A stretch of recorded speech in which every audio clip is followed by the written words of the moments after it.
अस्सलाम वालेकुम my YouTube family, कैसे हैं आप सब। उम्मीद करती हूँ आप सब ठीक ठाक होंगे और अपने अपने घरों में बहुत खुश होंगे। आज जी हम चॉकलेट ब्राउनीज़ बनाने जा रहे हैं जो बहुत मज़े की बनती हैं और बहुत आसान रेसिपी है, बहुत इजी रेसिपी है। लाजमी ट्राई कीजिएगा और मुझे अपना फ़ीडबैक दीजिएगा कि आपकी ब्राउनीज़ कैसी बनी। चले जी आए रेसिपी को स्टार्ट करते हैं।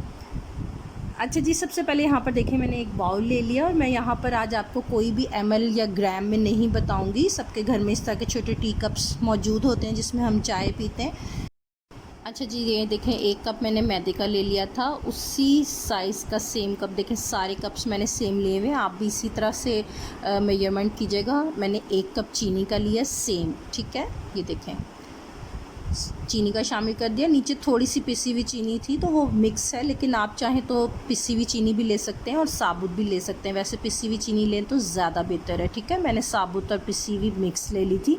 अच्छा जी, 1/3 कप मैंने कोको पाउडर का शामिल किए हैं, 2 टेबल स्पून के बराबर, ठीक है। और 1 टेबल स्पून भर के मैंने बेकिंग पाउडर का शामिल किया है और उसी टेबल स्पून का 1/4 हिस्सा मैंने बेकिंग सोडा इस्तेमाल किया। अच्छी तरह से ये प्रीमिक्स को मिक्स करके मैंने रख लिया था।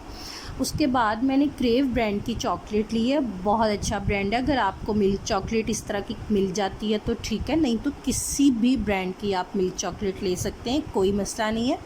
डेयरी मिल्क इस्तेमाल कर सकते हैं और भी बहुत सारे ब्रांड्स आते हैं, आप किसी की भी मिल्क चॉकलेट ले सकते हैं। ये देखिए इस तरह से मैंने ली थी और इसको फिर मैंने कद्दूकश कर लिया था थोड़ा सा, ठीक है। ये देखिए मैं आपको दिखाती हूँ, ठीक है। इस तरह से मैंने कर लिया था, 3 से 4 टेबल स्पून के बराबर मैंने करके रख लिया था। उसके बाद जी यहाँ पर मैंने वही कप लिया है और उसके अंदर 1.5 टेबल स्पून मैं इस चॉकलेट का शामिल कर दूँगी। आप चाहें तो 2 टेबल स्पून भी इस्तेमाल कर सकते हैं, कोई मसला नहीं है, इसकी क्वांटिटी से कोई फ़र्क नहीं पड़ेगा। उसके बाद यहाँ पर मैंने 2 से 3 टेबल स्पून गर्म दूध लिया था, अच्छा तेज़ गर्म दूध था, ताकि ये चॉकलेट इसके अंदर मेल्ट हो जाए, ठीक है। उसके बाद मैंने ये रूम टेम्परेचर वाला मैंने दूध लिया था 1 कप। टोटल आपने इस तरह का 1 कप इस्तेमाल करना है। जो कप्स हमने पीछे इस्तेमाल किए ये वही सेम कप है, ठीक है। उसी का हमने 1 कप दूध का इस्तेमाल करना है, ठीक है। यहाँ पर मैंने नीम गर्म दूध लिया था।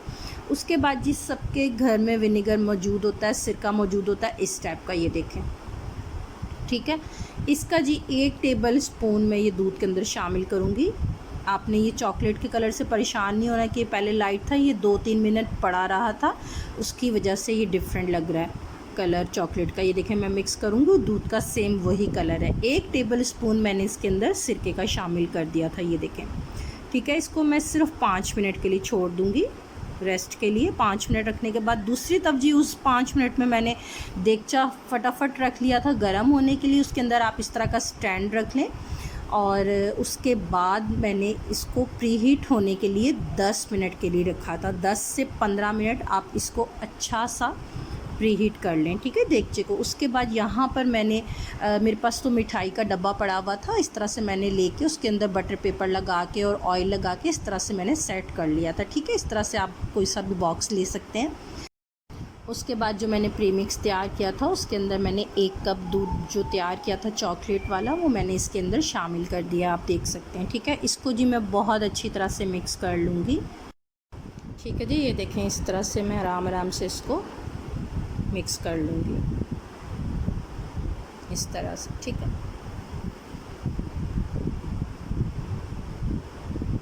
यहाँ मैंने इसको अच्छी तरह से मिक्स कर लिया था। अब मैं आपको दिखाती हूँ, यहाँ पर मैंने 1/3 कप ऑयल का लिया था, लेकिन मैं आपको इससे टेबल स्पून से नाप के दिखा रही हूँ ताकि आपके लिए आसानी हो जाए। आप टेबल स्पून से इसको नाप लें, ठीक है। यहाँ पर जी 1/3 हिस्से का मैंने जो ऑयल लिया था उसको मैंने टेबल स्पून में जब नापा था तो ये पूरे 5 टेबल स्पून ऑयल निकला था, ठीक है। ये देखें टोटल मैंने 5 टेबल स्पून ऑयल इसके अंदर शामिल किया और इसको फिर मैंने अच्छी तरह से मिक्स कर लिया, ठीक है। 1/2 टेबल स्पून बल्कि उससे भी कम कह लें कि मैंने यहाँ पर वनीला एसेंस के शामिल किए थे,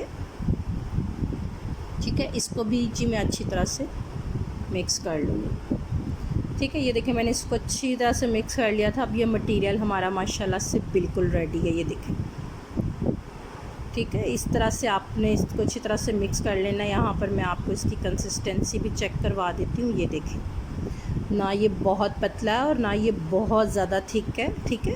ये देखें। उसके बाद जी मैंने जो बॉक्स तैयार किया था बटर पेपर और ऑयल लगा के, उसके अंदर मैंने ये सारा मटेरियल डाल दिया था, ये देखें। ठीक है, इस तरह से आप सारा मटेरियल उसके अंदर डाल के अब मैं इसको हल्का सा ज़रा टैप कर लूँगी, ये देखें इस तरह से। इससे ये होता है कि इसमें जो थोड़ी बहुत एयर होती है वो रिमूव हो जाती है और केक बहुत अच्छा फूलता है। ठीक है, अब जी मैंने जो प्री हीट किया था 10 मिनट मैंने इसको प्री हीट किया था तेज़ आंच पे। उसके अंदर जी मैंने ये केक का मटेरियल रख दिया था। 45 मिनट्स इसको मैंने टोटल बेक किया था। ये देखें, माशाल्लाह माशाल्लाह बहुत अच्छा इसका स्पंज तैयार हुआ था ब्राउनीज़ का, बहुत टेस्टी। ठीक है, ये देखें, टूथपिक बिल्कुल क्लियर है। इस तरह से मैंने 35 मिनट्स पे भी इसको चेक किया था, लेकिन ये तब कच्चा था। फिर मैंने इसको 10 मिनट और बेक किया। 45 मिनट्स इसको टोटल टाइम लगा था बेक होने पे। ठीक है, ये देखें। अब जी मैं इसको अच्छी तरह से ठंडा कर लूँगी। ठंडा करने के बाद इस तरह से मैंने नाइफ से इसके कॉर्नर्स को इस तरह से रिमूव करके, और ये देखें मैंने फिर इसको निकाल लिया था।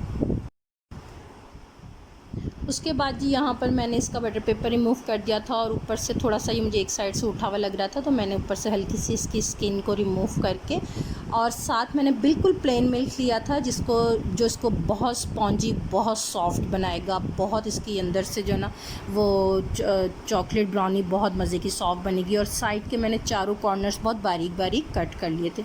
उसके बाद जी क्रेव ब्रांड की ही मैंने चॉकलेट ली थी, जो मैंने भी आपको पीछे वीडियो में दिखाई थी। इसको मैंने डबल बॉयलर पे मेल्ट कर लिया था। बहुत आसान है, इसको डबल बॉयलर में मेल्ट कर लें, माइक्रोवेव कर लें। बीच में जी मैंने इसके 2 टेबलस्पून या 3 टेबलस्पून आप दूध के डाल के इसको अच्छी तरह से मेल्ट कर लें। मैंने यहाँ पर 4 टेबलस्पून इस्तेमाल किए थे इसको मेल्ट करने के लिए। अब जी ये देखें, इसको मैं इसके ऊपर अच्छी तरह से फैला लूँगी इस तरह से। उसके बाद जी ये चॉकलेट जब अच्छी तरह से ठंडी हो जाए, बिल्कुल ठंडी नहीं होनी चाहिए, हल्की सी नीम गर्म हो जाए, बिल्कुल गरम मत डालिएगा। गरम गरम डालेंगे तो फिर केक का जो स्पॉन्ज बना है ब्राउनीज़ का वो ख़राब हो जाएगा। उसके बाद मैंने ये सारा इसके ऊपर अप्लाई कर दिया था। ठीक है, अब मैं इसको 10 मिनट के लिए फ्रिज में रख दूँगी।